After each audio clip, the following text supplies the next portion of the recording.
A good morning, a good afternoon, a good evening, and thank you so much for joining us today. My name is Dennis Duke Oniala, and today we have an inspiring story, a story of a one Susan Businge, a lady. I don't know how many kilograms she had back then, but right now she has lost some really reasonable amount of weight, and her inspiring story is the one that we're going to get today. Maybe most of you out there don't find time to work out, don't have the zeal, and Susan is here to encourage us today. You're welcome. Thank you so much. How are you? I'm great. I'm happy to be here. First of all, thank you so much for availing us the opportunity. You're welcome. Very many people out there are camera shy, they don't want to speak on camera. I don't think I have an issue with that though. Okay. Yeah. So if you're new on this particular channel, please make sure you subscribe and don't forget to hit the like and the notification button so that you don't miss any of our videos as we upload. So on the camera is of course Fiona Chasemire. Now we're gonna delve straight into the discussion. I don't want to waste your time so that we get to know, and let's first understand who is Susan Businge first of all. I'm called Susan. I am a farmer most of the time. I am into fitness of recent, like 2 years back, and I love anything to do with nutrition, to do with working out. In my spare time, I do hang out with friends. I love to meet people and get to know their opinions on life. Yeah, basically that's it. Married with a child.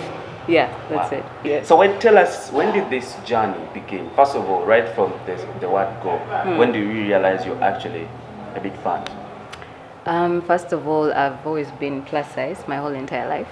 I don't recall a time in my school days or university when I was smaller than my peers. So I've always been obese from, I think, primary through secondary, high school up to now. When I started my journey, I started it in 2018 after I'd given birth. I think before I could manage my weight, but after I gave birth, it became a bit too much for me. I became so heavy. I started getting a lot of joint pains, knee pains. So that's when I started, okay, I need to go to the gym and do something about my weight. So I started in July 2018. Okay. How many kilograms? I was 150. The first time I actually found out I was 155. Then I took like a month in between to adjust my sugars, take out the artificial juices, the biscuits, all those artificial foods, to just try to eat more healthier options like salads, like whole foods, like good whole foods like matoke, pumpkin. So I did that for about a month, but I mainly did that to cut down on my sugar because I was taking a lot of sugar. My body needed a lot of sugar to move around. So I did that took that month off to get down my sugar levels, to eat better. And then eventually I started working out. Now in that 1 month I lost 3 kgs, just changing a bit of my eating habits. So when I went to the gym, I was 152 kgs. That's when I started my journey. 152? Yes. Wow. So are the kilograms that pushed you to do the exercise, or there was some... My health came first. Like I said, my knees were acting up, my ankles were acting up. I was running out of breath. Every 5 seconds or every 5 steps I take, I'm running out of breath. It's worse when you have to carry a child with you. Say you have to go for immunization, from the smallest of things like a supermarket visit. It was really getting hard for me, taking stairs. So I figured, I need to go to the gym. And I had tried every other thing on the market, all the teas, there's some drugs they take, weight loss pills. I pretty much tried everything, and if it was doing as much, maybe 2 kgs, 3 kgs, 4 kgs, but it wasn't as consistent. And then I had to be on them for like 5 years. If you're going to take a box of tea for weight loss every month, how many boxes are you going to consume? So that's what led me to the gym. And the gym, I knew I would take it slow and get progress. As long as I made sure I go back the following day, that is all I counted. I didn't. At first, it was all about the weighing scale, but with time, I was more impressed with the fact that I was going back and not relaxing. Okay. Yeah, because many people do 2 days and they fall back. Now it's too hard, it's too painful. So I was really proud of the fact that I kept on going, and that's what kept on pushing me that, if you have done 1 day, you can do 2 days. If you've done 1 week, you can do 1 month, you can do 2 months. And by the 3rd month, I was really into it. I'd lost about 16 kgs. I was feeling lighter. I could pretty much do at least a 20-minute workout without running out of breath.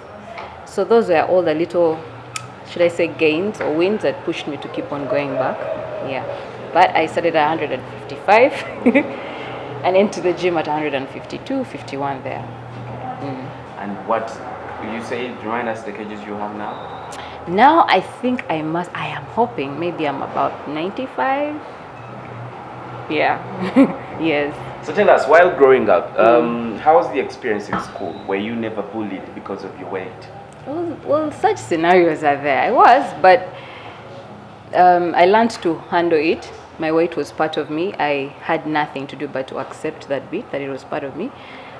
There were days when it was really hard, when the kids would bully you, and there were days when it was okay. I would pretty much put my head up. I'm like, yo, you know what? It's all right. Weight is not going to be the one thing that pulls me down forever. So I continued moving on with life. But I did avoid some things that would put me in the limelight, in the spotlight, and which was mainly sports. I loved swimming, but where I went to school, they didn't really have a pool. The other sports were volleyball, basketball, and those I really avoided with one heart. I did a lot of MDD, which I was really good at, but sports, nah. I tried to avoid it because if you don't have, I was already branded a particular name, so the more I got involved, I felt the more names I brought to myself, and I really wanted to guard my peace, if you get what I'm saying. Yeah. So talk to us about your work at your workplace. Were you never treated anyhow different? Yeah, of course. It happens, especially before I was doing a field job, before I got pregnant. And it had its challenges, like going to the field, moving around. You tend to slow down people, but if you love something, you'd have nothing to do but to do it. And I loved what I was doing then. But when I gave birth, I figured, let me do something for myself because it had become too much for me. I tell you, 5 steps was difficult. 1, 2, 3, 4, 5. And I figured I need to do something that I can do on my own without inconveniencing so many people. So I ended up into farming. And initially, I loved it. I loved farming. So I started growing up my farm slowly, and that's how I progressed and figured I'll not go back to work for people who are really going to stress me over my weight. So I avoided it, and I found farming, and I got a passion for it, and that's how I ended up becoming a farmer. But in school, I did marketing. I did an BBA and an MBA in marketing. Tell us about your husband. First of all, I commend him. Despite of whatever you had, your weight, he said he had no issues with my weight. Okay. He loved me as a person. I truly believe I'm a good person. Not that I'm, but I truly believe I'm a nice person. So he loved me for who I am, and that alone is a blessing, to have someone to love you beyond whatever issues you have. And he didn't see it as an issue. Though when I gave birth, when he noticed that I was struggling with the smallest things like house chores, carrying a child, having pains, back pains, he said, maybe you should go to the gym. And I love the fact that he supported me all through it. By support, I mean literally, even when I didn't have money to pay, he would pay it up. All the times I had muscle pains, I can't tell you how much deep heat I have everywhere in my house back then, because I had so many knee inflammations, and he did all the massages, and he was really supportive. That's all I should say. And it's a blessing to have someone like that in your life. What about during the gym process? Yeah, he comes to the gym. We train together. It's just, how men are. Their goals are not as serious as women. We have this, we need to really work hard. A man will go to the gym 1 month and is ripped. Me, I gotta put in the work for like 3 months. But he works out. He's very good at running. He loves push-ups, and he runs like 10 kilometers non-stop. That's his thing. He loves running. Okay. Usually when you come to the gym, there are other people who've come for so many reasons. Some of them want to lose their, make maybe their butts. Some of them want to cut their bellies. You wanted to cut the whole body. And didn't you fill out of places sometimes when you came to the gym? Yeah, and the first day was really hard, but I made up my mind. I did it for me. I didn't. Nobody pushed me. I tried doing it in S6 in my senior 6 vacation. My parents were really worried about my weight, so they took me to a gym. Tried working out for about 6 months, but I don't recall what I was doing. I didn't enjoy it. It was pretty much suffering then. But this time when I made up my mind to work out, I love playing with my son, but I couldn't do it as often because of the weight. So I didn't really enjoy seeing like my husband Alex playing around with him, and I could just pretty much do nothing or record videos. I wanted to take part of that action. So that is one of the things that pushed me. The first day was hard. Everybody was staring. People said all sorts of things, but once you have your mind on this particular goal, I was tired. I was fed up of looking big. I was fed up of running out of breath. I was fed up of getting clothes that don't really fit. So going to the gym by then, it was just really easy for me. I made up my mind. People spoke all sorts of things, like I'm wasting my money, I'm not going to make it. But I had a goal, and I didn't have any sort of sport reduction. Actually, by then I wanted to really, like walk and not run out of breath. That was my honest goal. So I didn't really care what people were saying. I knew they were speaking, I knew they were saying. I would pretty much look around and I see all these eyes piercing. And the good thing, I'm short-sighted. So the moment I take off my glasses, I don't see anything. I look at the trainer, what do I have to do? That's how I got going. And with time, people appreciated me. They stopped saying bad things and they started appreciating the hard work I was putting in. And most of them are now my friends. And they come and tell me, man, I was one of those people who always say, man, you're wasting your money here. But I've grown and I've learned so much. I've met so many people, and it's a blessing. Talk about your coach. How did he receive you? I had different coaches, by the way. The first coach took me through for a month, and then he got a gym. I got a second coach whom I told, but I tell them, I need someone to push me. Back then, I needed someone to push me. So I tell them, please yell, scream, shout, do whatever you have to do. For those 2 hours or 1 hour I'm in the gym, I've given you authority. That is what I needed. So trust me, he yelled and pushed, and until I pushed myself. Now I reached a point, maybe 6 months into it, I could push myself. Like, it was hard, but I could push myself. As time went on, it became easier. I made smaller goals. If I was doing a modified burpee, I should do a full burpee in like 2 months. So I struggle to get to that. It became less about the scale and all about how fit I was, how long I take into a class, how long is my resting time. So it just all became about fitness and health. But my coaches, I truly believe I wouldn't be anywhere without them. For a person who was really big, I needed a lot of modified exercises, and they came in handy. And it's also a blessing to find someone who knows what they're doing, because at least they asked, what are you eating? How are you sleeping? This is what we're going to do. I went with a goal. When I was at 150, I told the guy I want to be 99 by December. And he said, no, we're not going to be 99, but we'll be somewhere. So that alone encouraged me. And everybody I keep on getting, I learn from them. So how many times were you doing the exercise? Was it on a daily? Was it weekly? Take us through. It was daily. In the beginning, I would wake up at around 4 a.m. See, because I was working out, doing the farm, by 7 I'm pretty much done with my day. So I'll sleep about 8 and I wake up at 4. Naturally, sleep is done because your body has rested, and I think that's a very good benefit with exercising. Like, I'm one of those people who used to sleep at midnight and wake up at 4, 3, tired, hungry, then you wake up at 6, you're still fatigued. Okay, let me sleep at 7. If I sleep at 7 p.m., I still wake up at 6, fatigued. But the second I started adding exercises to my routine, it became easier. Even if I sleep at midnight, by 4, naturally I'll be up. So I'll do my devotions, get to the gym at 5. My trainer back then had a cross trainer. He wanted me to go on the cross trainer for about an hour before I could finally warm up.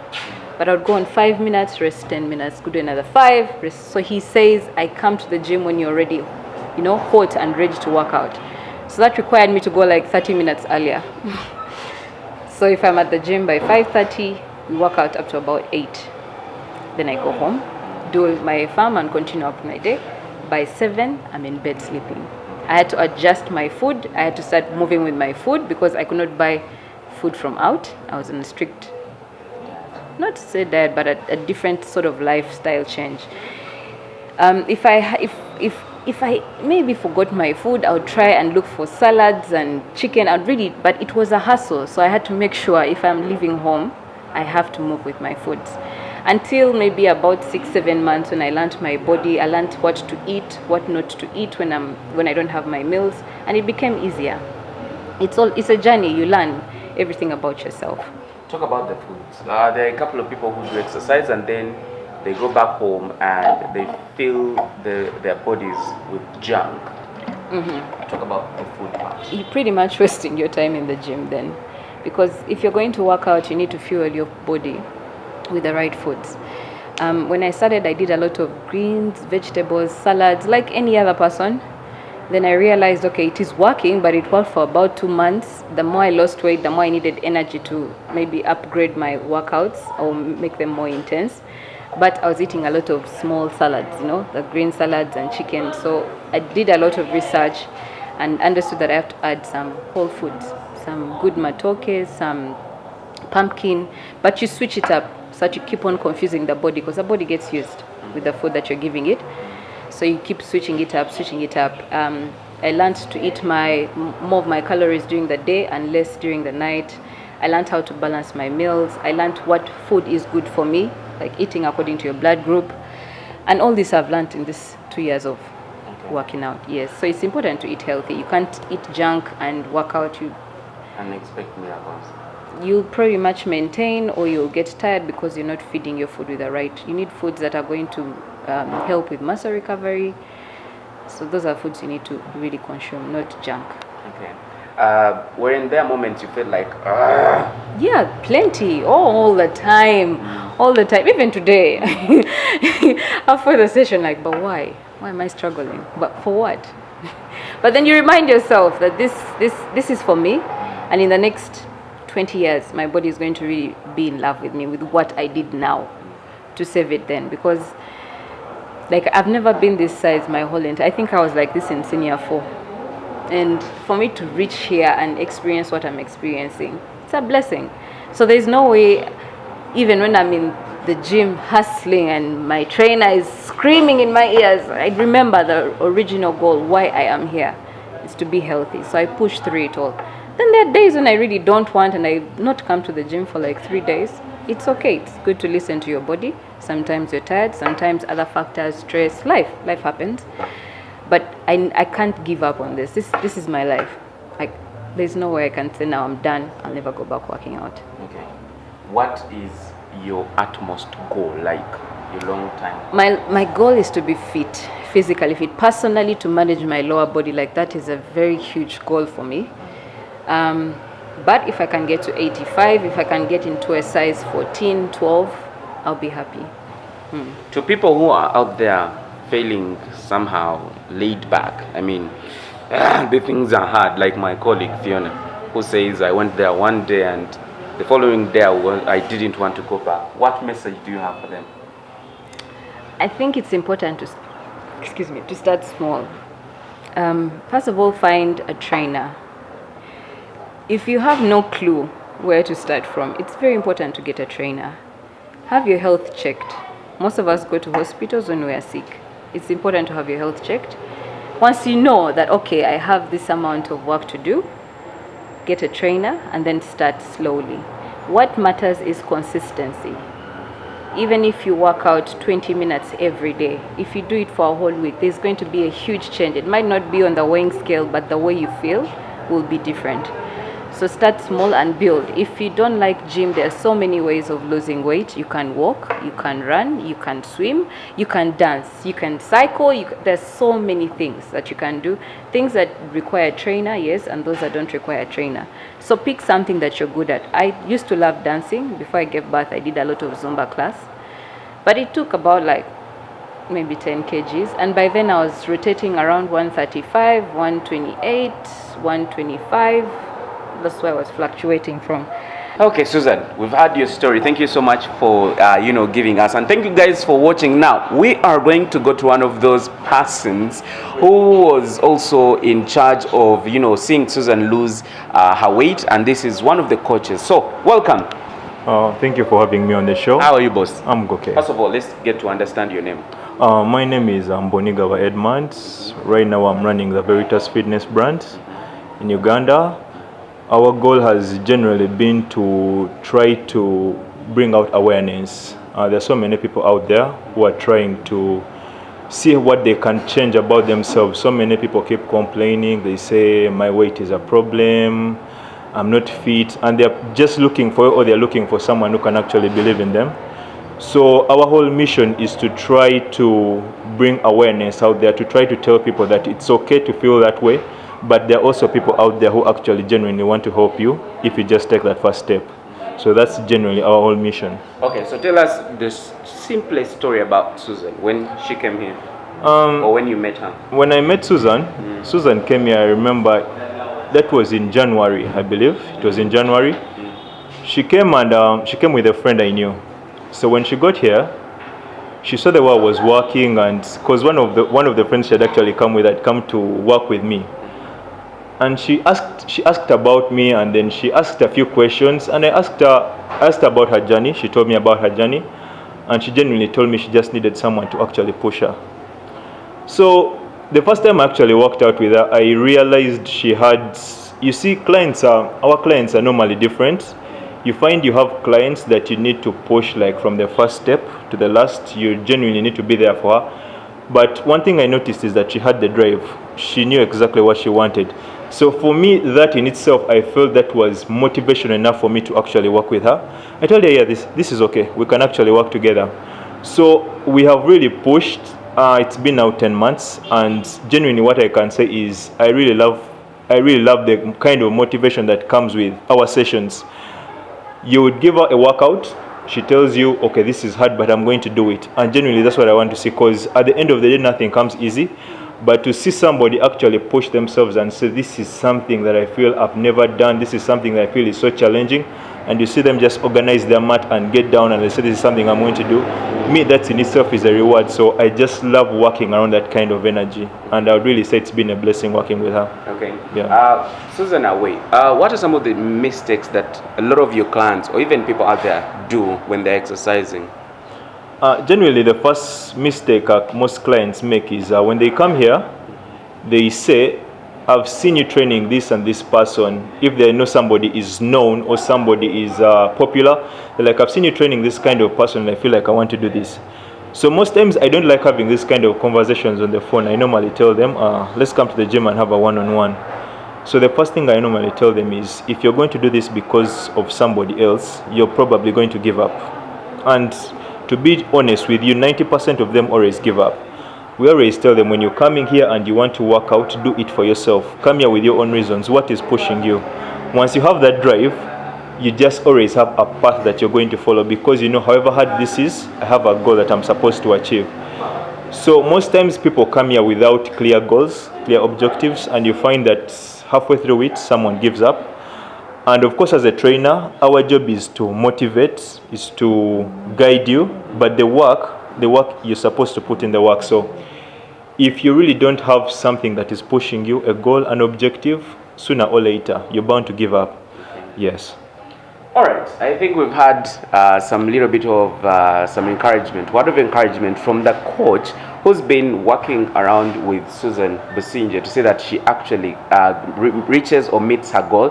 My name is Dennis Dukonia. Thank you so much for joining us today. This was our person today. I hope you've been inspired.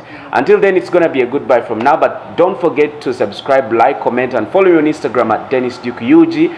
On the camera was Fiona Chasimire. Follow her on all her social media platforms. Until then, ciao.